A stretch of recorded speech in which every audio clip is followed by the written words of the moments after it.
नमस्कार दोस्तों, स्वागत है आपका हमारे चैनल भक्ति लाइब्रेरी में।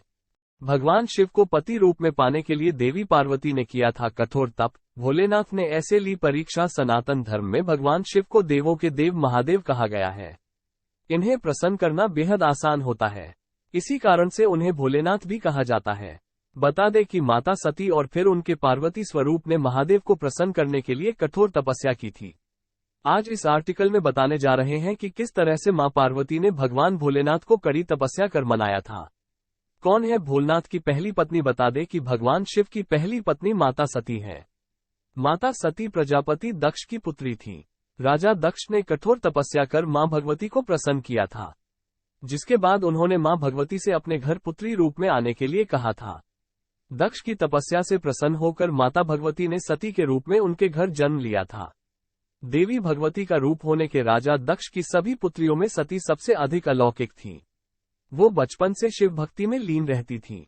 वहीं भगवान शिव को पति के रूप में पाने के लिए माता सती ने सच्चे मन से आराधना की थी, जिसके फलस्वरूप उन्हें भगवान शिव पति के रूप में प्राप्त हुए। सती ने दे दी थी प्राणों की आहुति, लेकिन राजा दक्ष भगवान शिव को सती के लिए योग्य वर नहीं मानते थे। लेकिन माता सती ने अपने पिता व राजा दक्ष के खिलाफ जाकर शिव से विवाह कर लिया। वहीं राजा दक्ष ने गुस्से में भगवान शिव और माता सती को यज्ञ में आमंत्रित नहीं किया। जब सती बिना बुलाए पिता के घर यज्ञ में पहुंची तो उन्होंने भगवान शिव का अपमान किया, जिसके चलते यज्ञवेदी में माता सती ने अपने प्राणों की आहुति दे दी। ऐसे हुआ माता पार्वती का जन्म। माता सती ने जब अपने शरीर का देह त्याग करते हुए संकल्प लिया कि वह राजा हिमालय की पुत्री के यहाँ जन्म लेंगी और भगवान शिव से विवाह करेगी। वहीं माता सती का पार्थिव शरीर लेकर भगवान शिव उनका स्मरण करते रहे। भगवान शिव को दुखी देख जगत के पालनहार भगवान श्रीहरि विष्णु ने अपने सुदर्शन चक्र से सती के शरीर के टुकड़े कर दिए। इसके बाद माता सती ने पर्वतराज हिमालय की पत्नी मेनका के गर्भ से पार्वती के रूप में जन्म लिया। इसके बाद भोलेनाथ को पति के रूप में पाने लिए वो तपस्या के लिए वन में चली गई। माता पार्वती की अनेक वर्षों की कठिन तपस्या और कठोर उपवास के बाद भगवान भोलेनाथ ने उन्हें अपनी पत्नी के रूप में स्वीकार किया।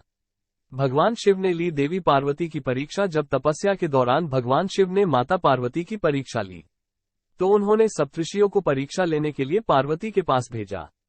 सप्तऋषियों ने पार्वती के पास जाकर उनको समझाने की कोशिश की शिव अमंगल वेशधारी, अघोर और जटाधारी हैं। वो पार्वती के लिए उपयुक्त वर नहीं है। सप्तऋषियों ने कहा कि वो भगवान शिव से विवाह कर सुखी नहीं रहेंगी, जिसके बाद माता पार्वती से ध्यान छोड़ने के लिए कहा। लेकिन माता पार्वती अपने विचारों पर दृढ़ रहीं। माता पार्वती की दृढ़ता देख सप्तऋषि काफी ज्यादा प्रसन्न हुए, जिसके बाद सप्तऋषियों ने माता पार्वती को उनका मनोरथ पूर्ण होने का आशीर्वाद दिया। फिर वो भगवान शिव के पास लौट आए।